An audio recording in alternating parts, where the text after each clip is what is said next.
718 సార్లు మీరు రక్తదానం చేశారు అంటే ఎన్ని వేల మందిని ఆయుష్ పెంచారు మీరు, ఎన్ని వేల మంది జీవితాల్లో కొత్త వెలుగులు పూయించారో కదా అనిపిస్తుంది నాకైతే.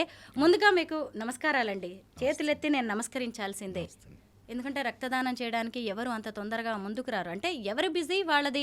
కొన్ని రకాలైన అపోహలున్నాయి, భయాలున్నాయి, కొంతమందికి అంత టైం ఉండకపోవచ్చు. అయితే సంపత్ గారు, మీకు మొదట అసలు ఈ రక్తదానం చేయాలనే ఆలోచన ఎలా వచ్చింది?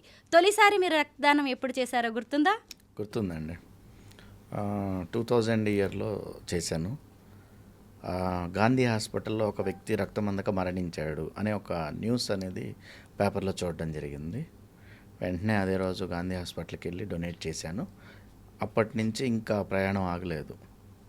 గడిచిన 25 సంవత్సరాలలో ప్రతి 3 నెలలకు ఒకసారి ఎక్కడ కూడా క్రమం తప్పకుండా 100 సార్లు బ్లడ్ డొనేట్ చేయడం జరిగింది. అలాగే ఇలాగ బ్లడ్ డొనేట్ చేస్తూ